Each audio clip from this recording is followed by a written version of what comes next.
નમસ્કાર. આજના આ ખાસ વિશ્લેષણમાં તમારું સ્વાગત છે. આજે આપણે એક એવી વાસ્તવિકતા વિશે વાત કરવાના છીએ જેની ચર્ચા કરવી અત્યારે સૌથી વધુ જરૂરી છે. એક એવી દુનિયા જે આપણા સમાજમાં ચોમેર વ્યાપેલી છે, છતાં મોટેભાગે અદૃશ્ય રહે છે. એક એવી સમાંતર સિસ્ટમ જેણે આપણા આખા શિક્ષણ જગતને અંદરથી જ જકડી લીધું છે. તો ચાલો આ શેડો એજ્યુકેશન એટલે કે શિક્ષણના આ અદૃશ્ય સામ્રાજ્યના ઊંડાણમાં ઉતરીએ. 96,000 કરોડ રૂપિયા. જરા એક ક્ષણ માટે આ આંકડાની ગંભીરતાને સમજવાનો પ્રયાસ કરો. આ આપણા દેશનું સંરક્ષણ બજેટ નથી. આ ભારતમાં ટેસ્ટ પ્રિપેરેશન અને ખાનગી ટ્યુશન માર્કેટનું વાર્ષિક કદ છે. 8.7%ના ચક્રવૃદ્ધિ દરે રોકેટની જેમ વધતો આ ઉદ્યોગ હવે માત્ર કોઈ સામાન્ય વ્યવસાય નથી રહ્યો. જો સીધી ભાષામાં કહું તો અત્યારે આપણે શિક્ષણની બે અલગ અલગ દુનિયા વચ્ચે જીવી રહ્યા છીએ. એક તરફ પ્રકાશ છે, આપણી ઔપચારિક શાળા અને કોલેજ વ્યવસ્થા, જેને આપણે મુખ્ય પ્રવાહ માનીએ છીએ. પણ બીજી તરફ એક વિશાળ પડછાયો છે, પ્રાઇવેટ કોચિંગ ઇન્ડસ્ટ્રી. અને આ હવે કોઈ લક્ઝરી કે વિકલ્પ નથી રહ્યો, પરંતુ એક અત્યંત શક્તિશાળી સામાજિક મજબૂરી બની ગઈ છે. જ્યારે આપણી શાળાઓ આકાંક્ષાઓ પૂરી કરવામાં અધૂરી પડે છે ને, ત્યારે આ સમાંતર સામ્રાજ્ય પોતાનો પગ પેસારો કરે છે. તો સૌથી પહેલા વાત કરીએ આના વ્યાપની. આ પડછાયાથી હવે કોઈ જ ખૂણો મુક્ત નથી રહ્યો. એક સામાન્ય માન્યતા એવી હોય છે કે ટ્યુશન ક્લાસ તો માત્ર મોટા શહેરોના છોકરાઓની જરૂરિયાત છે, ખરું ને? પણ હકીકત સાવ અલગ છે. આખા દેશમાં દર 3માંથી 1 વિદ્યાર્થી કોઈને કોઈ પ્રકારના પ્રાઇવેટ કોચિંગ પર નિર્ભર છે. શહેરી વિસ્તારોમાં તો આ નિર્ભરતા 30%થી વધુ છે જ, પણ આશ્ચર્યજનક રીતે ગ્રામીણ વિસ્તારોમાં પણ 25%થી વધુ વિદ્યાર્થીઓ હવે ટ્યુશનના સહારે છે. આ ચોખ્ખું દર્શાવે છે કે આ સિસ્ટમ હવે માત્ર મહાનગરો પૂરતી સીમિત નથી. હવે સવાલ એ થાય કે આ રોગનું મૂળ ક્યાં છે? સિમ્પલ છે, ગળા કાપ સ્પર્ધા અને મર્યાદિત બેઠકો. એક તરફ લાખો ઉમેદવારોની લાઇન છે અને બીજી તરફ દેશની વસ્તીના પ્રમાણમાં અત્યંત મર્યાદિત સીટ્સ. જેઈઈ, નીટ કે યુપીએસસી જેવી પરીક્ષાઓ માટેની આ હરીફાઈમાં કોચિંગ ક્લાસીસ એવો દાવો કરે છે કે તેઓ સફળતાના ચાન્સ 15% સુધી વધારી દેશે. અને બસ આ જ એક આશા વાલીઓ અને વિદ્યાર્થીઓને ચુંબકની જેમ ખેંચી જાય છે. તો આ ઇન્ડસ્ટ્રી અહીં સુધી પહોંચી કઈ રીતે? ચાલો સમજીએ આની ઉત્ક્રાંતિ. એક શેરીના ટ્યુશનથી લઈને શેરબજાર સુધીની આખી સફર. આ સામ્રાજ્ય કઈ રાતોરાત ઊભું નથી થઈ ગયું. યાદ કરો એ જૂના દિવસો. ભૂતકાળમાં નાનકડા ગલીકૂચીના ટ્યુશન ક્લાસ હતા જ્યાં શિક્ષકોનું પર્સનલ માર્ગદર્શન મળતું. પછી આવ્યો પરિવર્તનનો મધ્યકાળ, એડટેક એટલે કે ઓનલાઈન એજ્યુકેશન અને હાઇબ્રિડ લર્નિંગનું આગમન. અને આજે વર્તમાનમાં આપણે આનું સંપૂર્ણ કોર્પોરેટાઇઝેશન જોઈ રહ્યા છીએ. અબજો રૂપિયાના વેલ્યુએશનવાળા સ્ટાર્ટઅપ્સ અને શેરબજારમાં આઈપીઓ એટલે કે ઇનિશિયલ પબ્લિક ઓફર લાવતી મોટી કંપનીઓ. સાચું કહું ને તો શિક્ષણ હવે એક પ્યોર હાર્ડકોર બિઝનેસ મોડેલ બની ગયું છે. પણ આ આખી ઉત્ક્રાંતિની સૌથી કરુણ વક્રોક્તિ શું છે ખબર છે? આજે આ સ્પર્ધા પ્રતિભા વિરુદ્ધ સંપત્તિની બની ગઈ છે. જે વિદ્યાર્થી આર્થિક રીતે સક્ષમ છે એ લાખોની ફી ભરીને મોટા કોચિંગ હબ્સમાં એડમિશન લઈ લે છે અને રેસમાં આગળ નીકળી જાય છે. જ્યારે પેલો ગરીબ પણ પ્રતિભાશાળી વિદ્યાર્થી એ મોંઘા કોચિંગનો ખર્ચ ઉઠાવી શકતો નથી. તે માત્ર શાળાના ઔપચારિક શિક્ષણ પર નિર્ભર રહીને રેસમાં પાછળ રહી જાય છે. આજના સમયમાં આ સિસ્ટમ ટેલેન્ટને નહીં પણ માત્ર તમારા ખિસ્સાની તાકાતને ફિલ્ટર કરે છે. આ બધાની વચ્ચે સૌથી મોટો પ્રશ્ન આવે છે માનવીય કિંમતનો.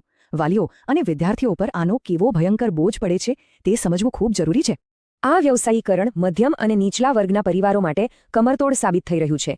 એક સરકારી અહેવાલ મુજબ ધોરણ 11 અને 12ના એક વિદ્યાર્થી પાછળ શહેરી પરિવારનો સરેરાશ વાર્ષિક ખર્ચ 10,000 રૂપિયાથી વધુ છે. અને પેલા પ્રખ્યાત કોચિંગ હબ્સમાં ત્યાં તો આ ફી લાખો રૂપિયા સુધી પહોંચી જાય છે.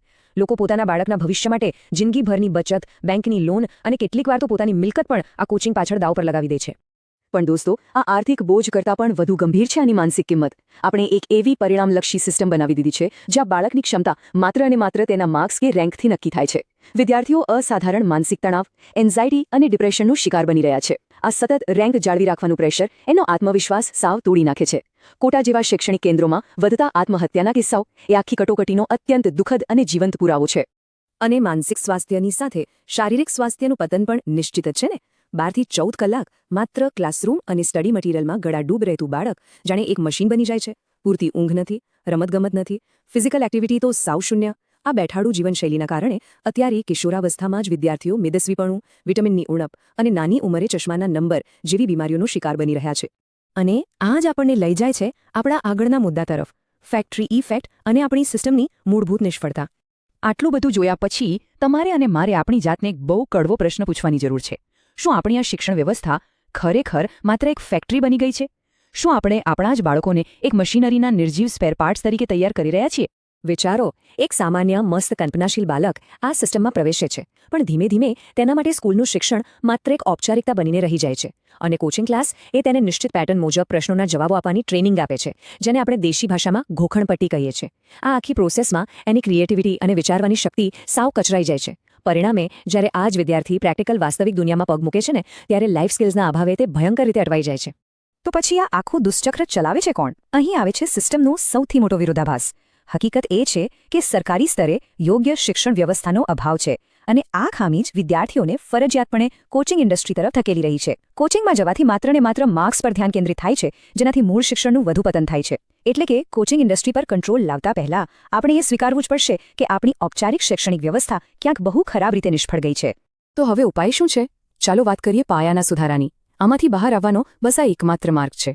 આ અદૃશ્ય સામ્રાજ્યના કાળા પડછાયામાંથી બહાર નીકળવું હોય ને તો આપણે સિસ્ટમના પાયાથી જ ધરખમ ફેરફારો કરવા પડશે. સૌથી પહેલા આ માત્ર ગોખણપટ્ટીની પદ્ધતિમાંથી બહાર આવીને વાસ્તવિક જ્ઞાન અને ક્રિટિકલ થિંકિંગ તરફ વળવું પડશે. બીજું, વિદ્યાર્થીઓનું મૂલ્યાંકન માત્ર રેન્ક અને માર્ક્સના આધારે ન થવું જોઈએ. તે કૌશલ્ય આધારિત એટલે કે સ્કિલ બેઝડ હોવું જોઈએ. અને સૌથી અગત્યનું, આપણું પૂરું ફોકસ આ શેડો એજ્યુકેશનનો વ્યાપ વધારવાને બદલે આપણી સ્કૂલો અને કોલેજોને ફરીથી પાવરફુલ બનાવવા પર હોવું જોઈએ. આજે આપણે 96,000 કરોડના ઉદ્યોગથી લઈને એક બાળકના તૂટતા આત્મવિશ્વાસ સુધીની આખી સફર જોઈ. સાચું કહું તો આ માત્ર આંકડાઓ કે બિઝનેસની વાત નથી. આ આપણા દેશના ભવિષ્ય સમાન વિદ્યાર્થીઓના માનસિક સ્વાસ્થ્ય અને એમની મૌલિકતાની વાત છે. આખરે નિર્ણય તો આપણા જ હાથમાં છે. શું આપણે એક સમાજ તરીકે મજબૂત ઈચ્છાશક્તિ દાખવીને શિક્ષણના પાયાને સુધારીશું, કે પછી ચૂપચાપ આ વિશાળ પડછાયાને આપણા બાળકોનું બાળપણ અને તેમનું આખું ભવિષ્ય ગળી જવા દઈશું?